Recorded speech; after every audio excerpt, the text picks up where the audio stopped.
Was it the greatest week of Cleveland Cavaliers basketball? No, I can't say that it was, but they still split the week going 2-2, and they still have the best record in basketball coming out of it, 35-6. So there's plenty to celebrate for the Cavs.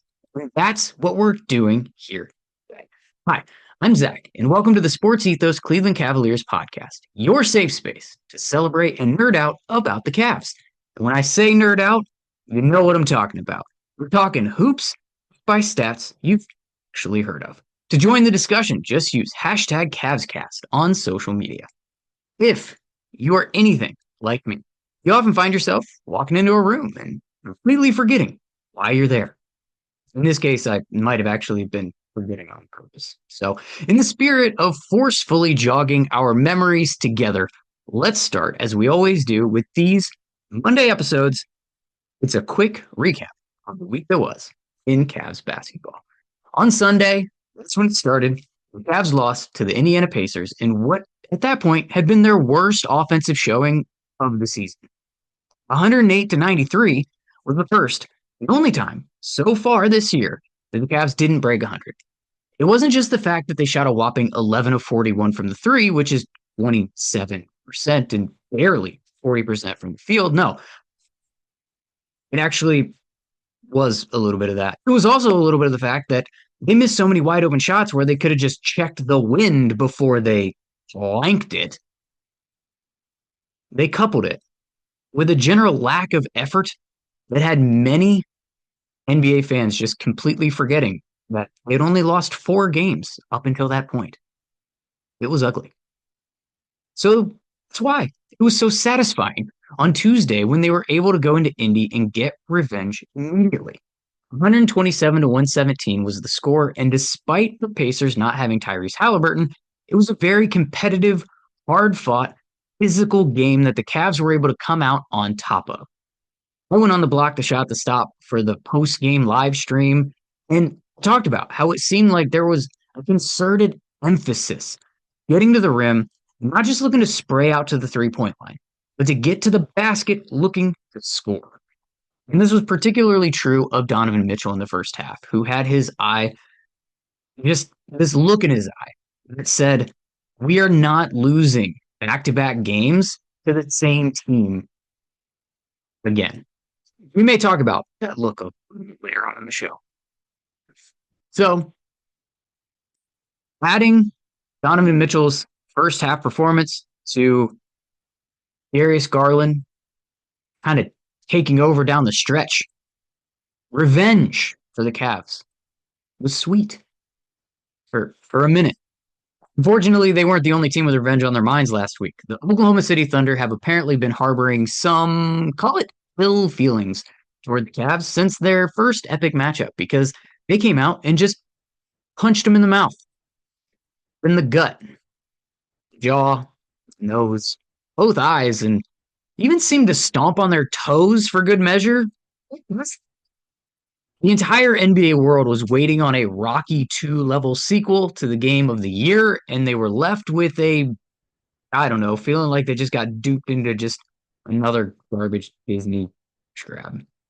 This was the game that you put on your TV, you turn it on mute, and then you watch your favorite comfort show on your phone with headphones in.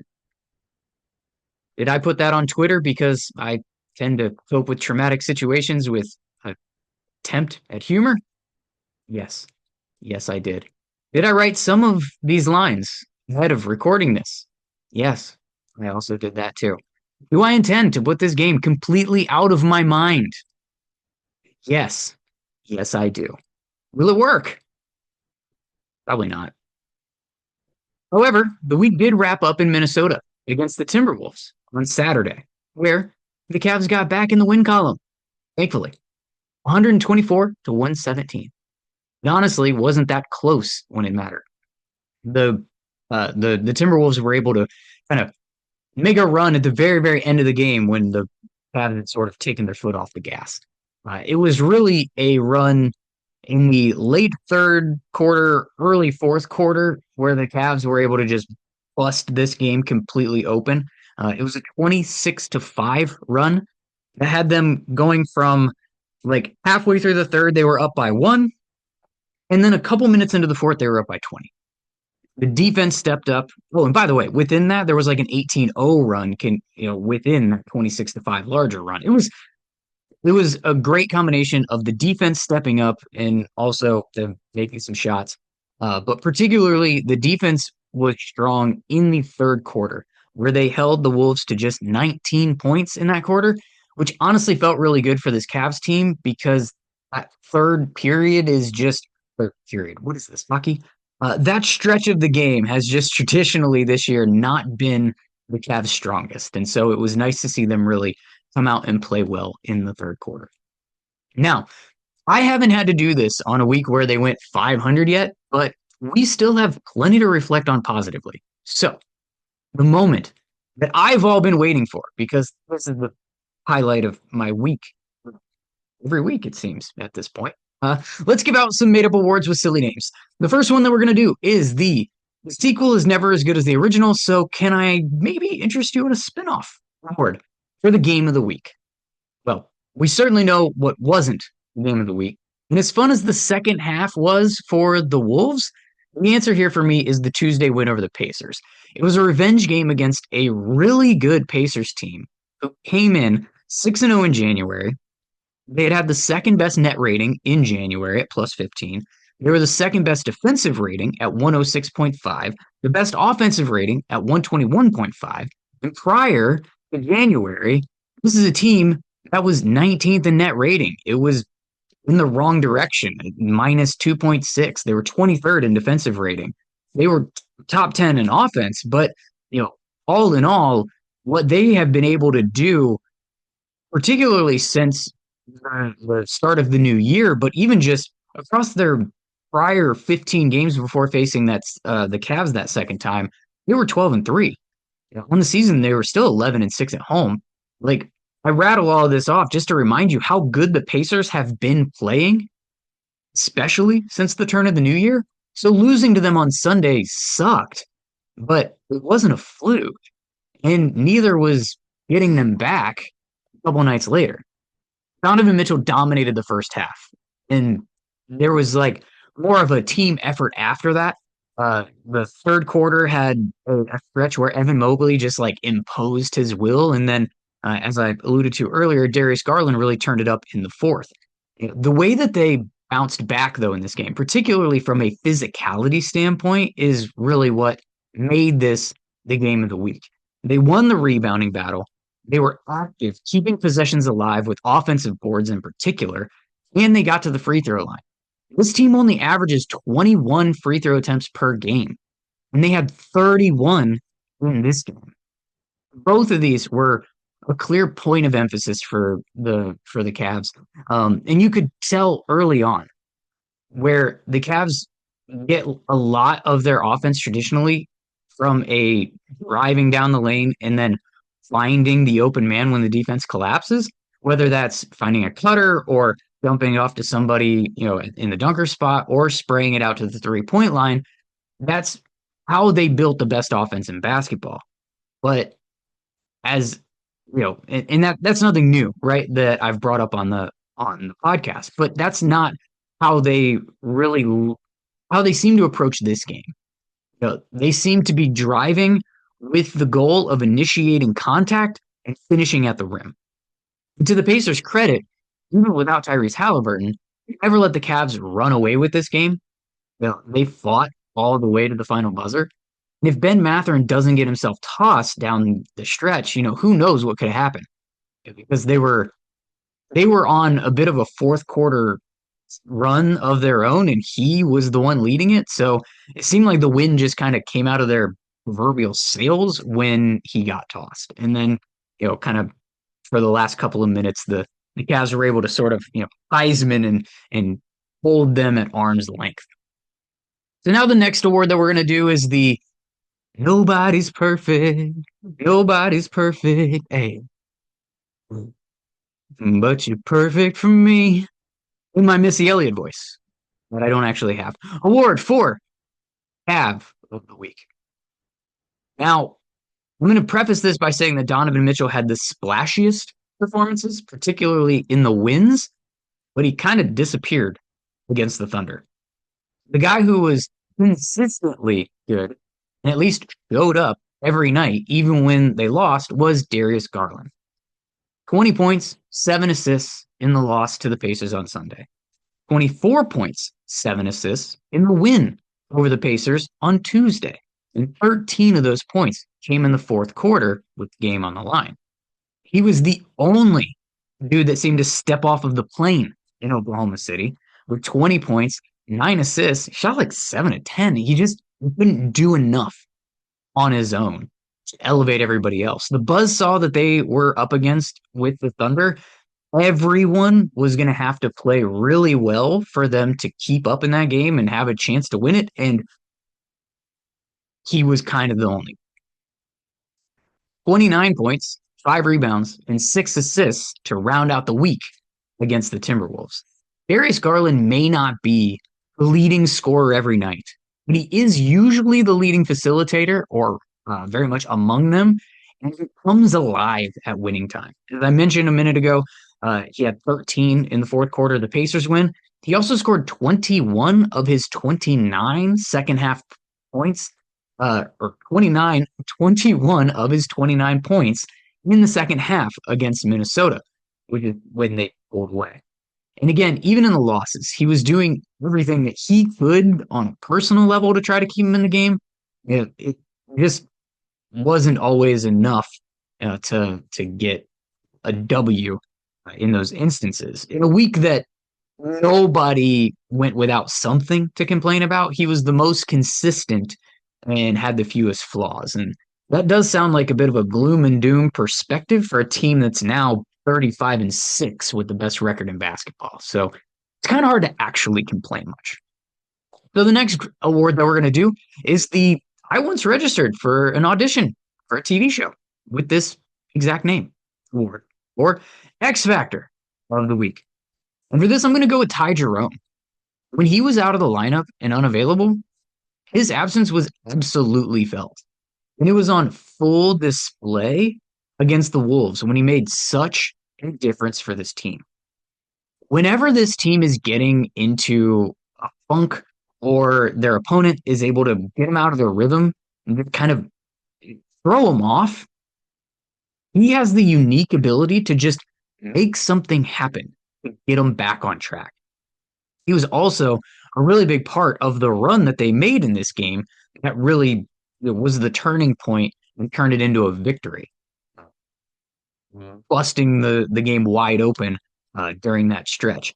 He ended up in that game against the Timberwolves with 15 points, 4 rebounds, and 4 assists, while having a ridiculous plus 20 in his 22 minutes. He's just such a difference maker for this Cavs team. And so often they seem to feed off of his energy and his confidence. And again, he's just sort of that, that catalyst that they can turn to from time to time when they're just off. And he can just kind of make something happen. And to me, that is the definition of an X Factor. The next award that we're going to do is the forget about it. Has to still be the worst line in any Fast and Furious movie award. Or quote of the week. And the quote is, "That's what MVPs do."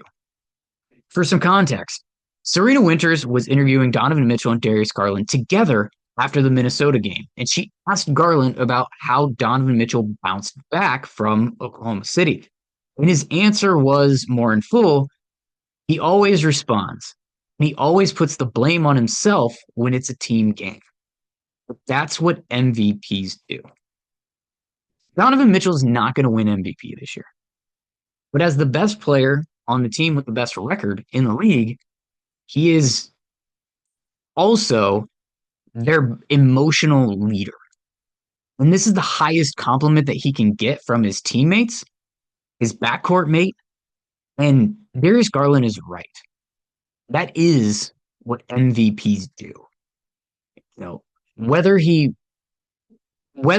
is ever really in the discussion at a national level of really truly getting that award. He's not going to put up the counting stats this year that SGA or Nikola Jokic are going to do because one of the things that makes him so important for this team is how he's been willing to take a step back statistically to elevate guys like Mobley, guys like Garland, and really make this team as great as it can be. He's absolutely the leader and MVP for this team. The next award that we're going to do is the I shouldn't have said that. I should not have said that. In my best attempt at a Haggard voice, award for Laugh of the Week. In the same post game interview with Mitchell and Garland, unprompted at the very end, Donovan Mitchell gave us this gem. He says, "Shout out to the lady in the elevator. He wished us bad luck and said we were going to be terrible tonight. She set the tone for the whole night." And this was truly, truly a hilarious way. I didn't. Serena kind of lost it for a minute when he said this. It was just the best way to end an interview. Mic drop moment. And Donovan and the Cavs absolutely got the last laugh in Minnesota. The next award that we're going to do is the how many dresses were there in that one movie? Again, award for number of the week. And this one I'm going with 27 because that's how many dresses were in that one movie that I never watched, but I did hear about it. And that's how many points that Donovan Mitchell scored in the first half of the Pacers' win on Tuesday. And that apparently matched his career high for a first half. Think about that. This is a guy who's scored 25 and a quarter before, 71 in a game, and 27 is the most that he scored in a first half, and he matched it in a game where the Cavs truly needed a strong start. Coming off a loss where they played their worst offensive game to that point of the year, playing the same team, the only team to hold up under 100 points, on the road in that team's building. Mitchell came out and set a tone. He had a 12 straight scoring run for the Cavs in the first quarter, ended the first quarter with 19 points in 8 minutes, 8 more in the second quarter, and there was just something different about it. I have in my game notes that the thought that I was having in real time that during one of the trips to the free throw line, he had a different look in his eyes. And I remember mentioning this on the Block the Shot the Stop that it reminded me of the LeBron James meme when he was on the Heat. And I believe it came from a game that he dominated against the Celtics, if my memory is putting all of the pieces together correctly. But if you don't know what I mean, just Google angry LeBron meme. And you'll see the look in his eyes that I'm talking about. That's the look. That's the look that I saw in Donovan Mitchell's eyes during one of his second quarter trips to the free throw line. And I was thinking, this could be a special night. Now, he ended up taking a step back in the second half, so we didn't get a 50 ball or anything like that. But it was his aggressiveness from the beginning to carry the team to, like I mentioned earlier, set the tone, in this revenge game, and they really, really needed it. So the next award that we're going to give away is the that's what MVPs do award for performance of the week. And we're staying with Donovan Mitchell, but this time against the Minnesota Timberwolves in a game on the road, coming off the worst loss of the season for the Cavs. And the Cavs would be without Evan Mobley, who so often has been a driving force for the team this year. They needed Donovan Mitchell to step up, be the leader, and have a big game. And he delivered 22 points in the first half. He had come out firing from the jump. I had tweeted this at the time, but he had already taken 14 shots by halftime. To put that into some context, he only averages 18 shot attempts per game this season. Unlike the game earlier in the week against the Pacers, he actually kept his foot on the gas in the second half. He reached his average total of 18 shots halfway through the third quarter. He was in attack mode when they needed it. And he ended the game with 36 points. He added like 8 rebounds, 7 assists, just really the driving force throughout the entire game. And this was also a big bounce back game for he himself, who was not good against the Thunder on Thursday. Seeing him come out as a man on a mission and lead the team to a W over a really good team on the road while also being the go-to guy like where we got used to seeing over the past couple of years on a regular basis, it's important to know that that guy is still in there somewhere when they need him to be. So much of the Cavs' success this season has come from the fact that he's been willing to take that step back, let other guys grow and really assert themselves to elevate the rest of the team. But there are going to be times, there are going to be nights, there are going to be stretches, there are going to be quarters, halves where they need Donovan Mitchell to be that guy. And he was absolutely that guy against the Timberwolves. So now the next award that we're going to do is the With No Regard for Human Life award for Dunk of the Week. With about 7:55 left in the first quarter of the Timberwolves game, so really like a couple minutes in, Dean Wade puts on a hustle clinic that starts with a left elbow jumper from Darius Garland that he leaves short. And Wade comes flying in from the left wing and makes this really nice midair tip pass out to George Niang at the top of the key, who then proceeds to miss a straightaway three. So again, Wade is coming in this time from the right wing. And instead of just deciding, oh, I'll flip this out to somebody else again, no, no, no, no, no. He grabs it with one hand and just jams it down with Anthony Edwards, Rudy Gobert, Julius Randle, all right there, looking up. Like, where the hell did that guy come from? It was beautiful. Did he posterize Gobert? Not exactly. Did he get through some kind of real strong box out from Anthony Edwards or Julius Randle? No, not at all. Was it still a really cool looking dunk? Absolutely. More than that, it's the whole play leading up to it. It's more than just the dunk. It was a sequence that perfectly depicts the value that Dean Wade brings with his size and versatility and his motor, just his hustle for this team. He never gives up on a play. And he's always the guy that's getting after loose balls. He's playing strong defense. He's mixing it up for rebounds on the glass. And on a team that mostly relies on Evan Mobley and Jarrett Allen to clean up the plays on the back end, Dean Wade can be a real difference maker when he's able to impact the rebounding battle and make plays like he did on this possession. 2 offensive rebounds right in a row, one of them leading to a massive highlight that is a difference-making moment in a game, but also a super, super cool looking play. Now, the next award that we're going to do, and this one's actually going to be the final one of the week, it is the Let's Play Keepy Uppy, Don't Let It Touch the Ground award for Dime of the Week. With 3:20 remaining in the third quarter of that same Minnesota game, Naz Reid misses a three from the right wing, and the rebound comes off toward Jarrett Allen, who gets a hand on it, but it's tipped away by Nickeil Alexander-Walker. And it winds up in the hands of Ty Jerome. And that, my friends, is precisely when the magic happens.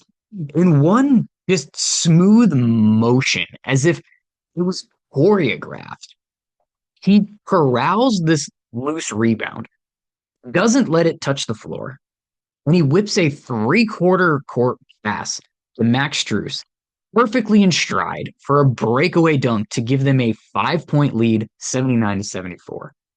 And that was one of the first plays of that massive run that the Cavs made to take the game over in Minnesota. And everything about this pass was just absolutely ridiculous.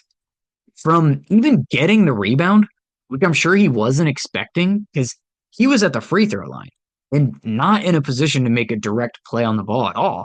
But then in the fraction of a second, he had to process what was going on and figure out, oh, I do have the ball. To see Max Strus, who had leaked out ahead of the defense, and register that there was a fast break opportunity to the sheer velocity needed to get the pass that far down the court without it getting picked off by the much bigger Nas Reed, who was trailing Strus, and the accuracy and timing that it hit Strus in stride, not even needing a rhythm dribble. He didn't need an extra step or anything. He just caught it in stride, finished at the rim with a two-handed dunk in transition. Absolutely unbelievable pass. And with that, that's all the awards that I've got for you this week. If you want to nominate your own, go ahead and use hashtag CavsCast on X or Blue Sky. Make sure that you're following the Ethos Cavs page for the show.